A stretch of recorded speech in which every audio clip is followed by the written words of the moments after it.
Kalalau Malak Yahweh, Wa Yahushai Bahashem, Racha, Kwadash, and double honors to the elders of GMS Ruel. Blessings unto those men, and blessings and salutations to the Akim out there in truth, pushing his word in all sincerity and in honesty. With that being said, Shalom Israel Barakatah. Today's lesson, the Lord's sword. And let's begin today's lesson in the scripture of Isaiah 34:5, which says the following.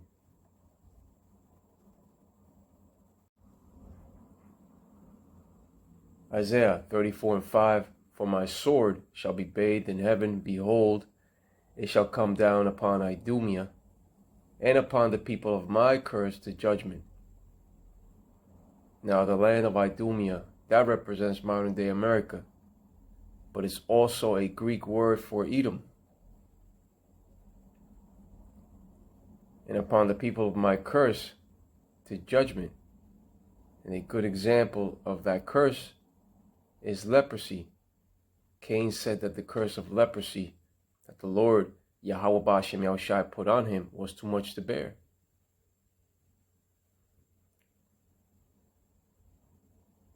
For my sword shall be bathed in heaven. That sword represents the missiles coming down upon modern day Idumea.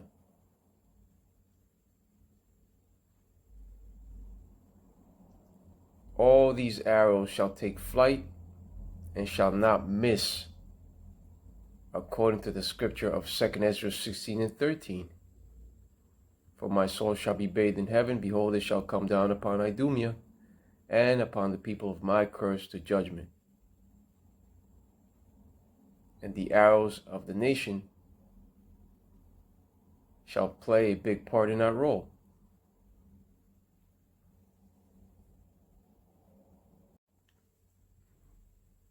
Second Ezra 16:13. For strong is his right hand that bendeth the bow, his arrows that he shooteth are sharp, and shall not miss when they begin to be shot into the ends of the world. And these 200 million missiles shall not miss, nor shall they break their ranks in flight. They shall fall upon modern day Idumea, which is also known as Babylon the Great, and it shall become the lake of fire. Modern day Babylon the Great shall become the lake of fire. The day cometh when these sharp arrows shall be shot into the ends of the world. And when it comes to America, is known in the scriptures as Egypt.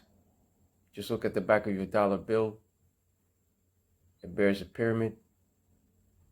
It's known as Egypt. It's known as Babylon the Great, Basra, Idumea, Sodom, etc., etc., etc. The day cometh when these sharp arrows shall be shot into the ends of the world, the Western Hemisphere, New World. And when it comes to the swords of the Lord taking flight, none shall malfunction, none shall be brought down, and none shall miss to hit their strategic targets.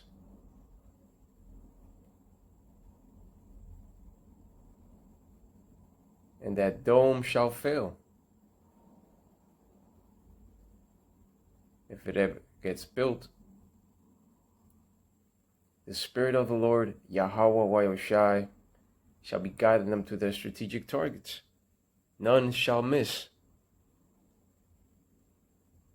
And this is the will and purpose of the Lord, Yahweh B'Shem Yahushai, according to the scripture of Jeremiah 51:29, which says, And the land shall tremble in sorrow for every purpose of the Lord, Yahweh B'Hashem Yahushai, shall be performed against Babylon, to make the land of Babylon a desolation without an inhabitant. And the missile shall also touch down upon the place that the small hats now inhabit.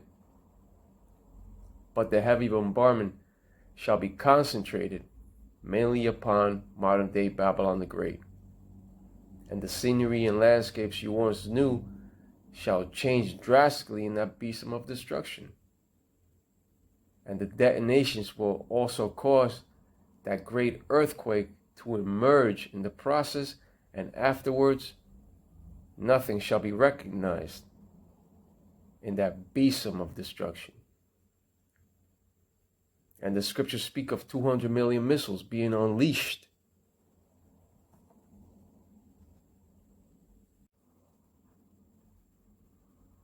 Revelation 9:16. And the number of the army of the horsemen were 200,000, and I heard the number of them. And this scripture speaks of 200 million missiles. Many missiles capable of carrying multiple warheads inside of that one missile alone. Like the Sarmat.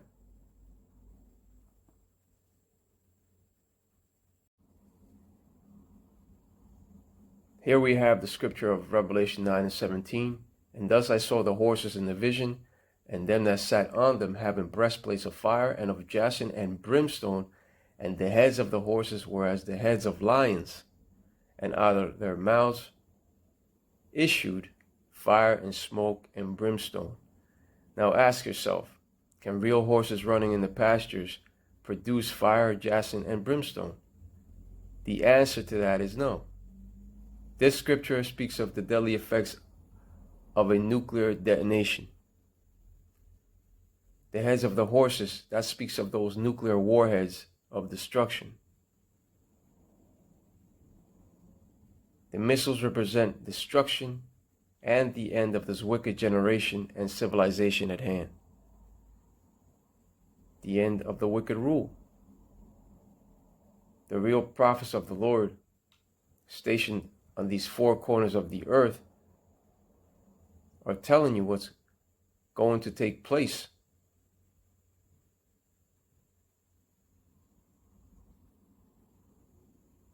For strong is his right hand that bendeth the bow, his out that he shooteth are sharp and shall not miss, when they begin to be shot into the ends of the world.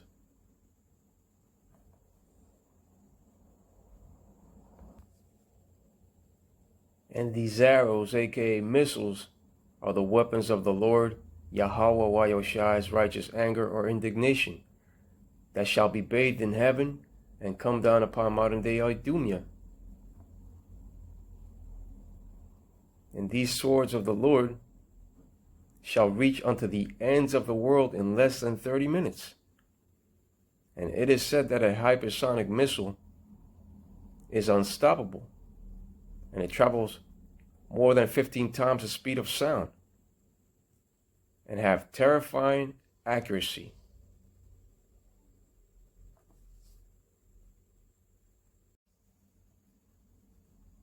Once these arrows are let loose, they shall not miss their strategic targets, because the Spirit of the Lord will be guiding them. An inevitable war of deadly technology is coming. And once these arrows are shot off their respective silos, they shall not return backward.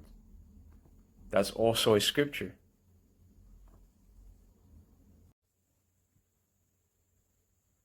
Here we have that scripture of 2 Esdras 16:16.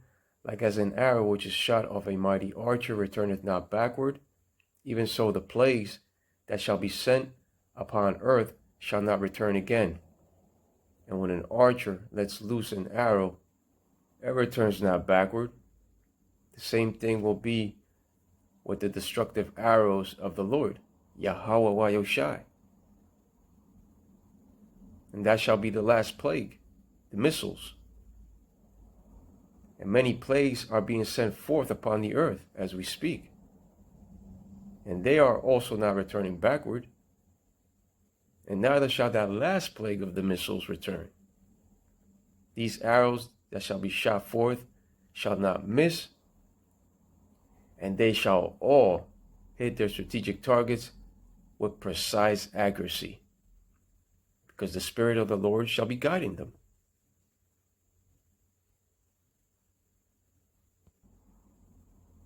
And no defense system shall be able to stop them. As soon as those missiles of mass destruction take flight, no defense capability will be able to stop them in the time of the Lord's righteous anger. Once the CH to the IP is fully implemented around the world, all hell will break loose. The slain of the Lord shall be many. First cometh great tribulation, then cometh the CHIP, then World War III, and then in the middle of that destructive world war, the Lord returns, followed by the missiles. The army of the missiles on that day shall not break their ranks, and none shall miss. And here we have that scripture of Joel 2:7.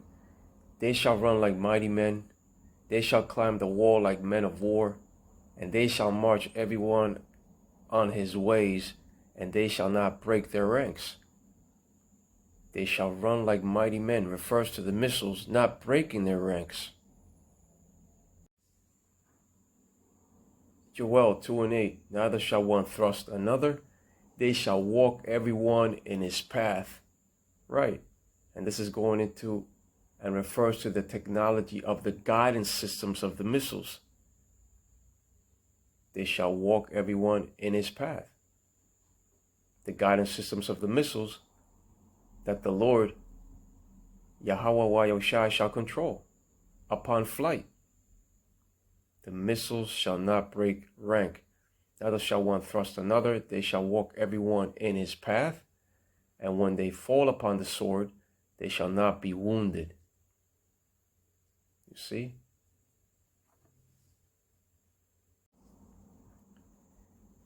And here we have that scripture of Joel 2:9, which says the following: they shall run to and fro in the city, they shall run upon the wall, they shall climb up upon the houses, they shall enter in at the windows like a thief.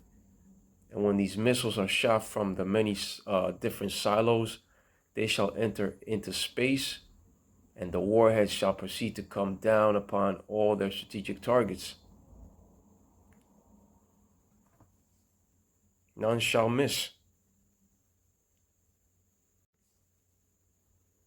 Joel 2:10, the earth shall quake before them. And that's the key right there. The earth shall quake before them. And it's letting you know that those are missiles, because it says the earth shall quake before them. The earth shall quake before them. The heavens shall tremble. The sun and the moon shall be dark, and the stars shall withdraw their shining. And upon re-entry, they shall all detonate and cause the earth to quake before them.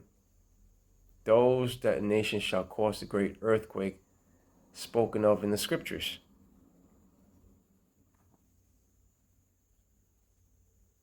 They shall loosen up the fault lines to cause that great earthquake.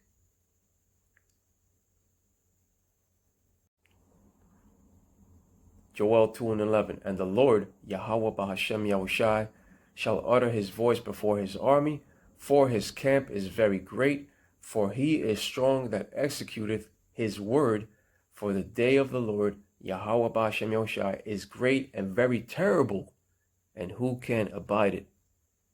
And the Lord shall utter his voice before his army. That army of the Lord is the 200 million ICBMs.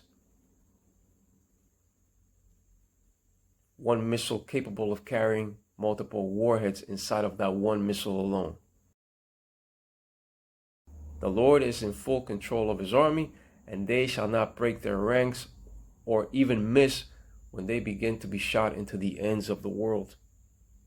The day of the Lord cometh cruel, both with wrath and fierce anger, according to the scripture of Isaiah 13:9.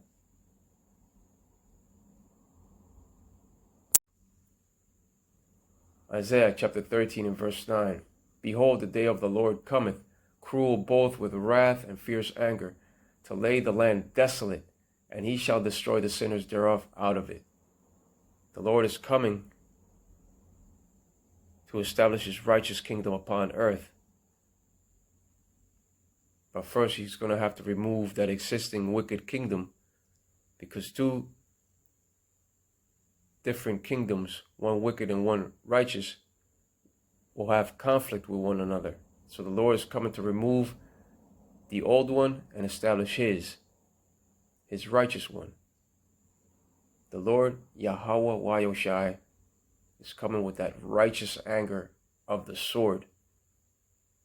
That's why Matthew 10 and 34 does say, think not that I am come to send peace on earth. I came not to send peace but a sword.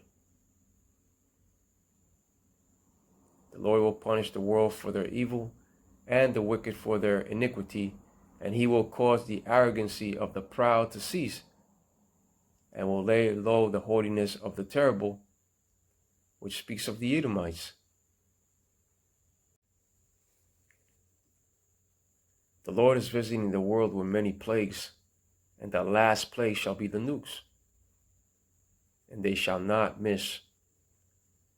With that being said, Kaulalal Malak Yahweh, Wa Yahushai, Bahashem, Racha, Quadash, and double honors to the elders of Jemes Ruel, blessings unto those men, and blessings and salutations to the Akim out there in truth, pushing this word in all sincerity and in honesty. With that being said, Shalom Israel, Brakta.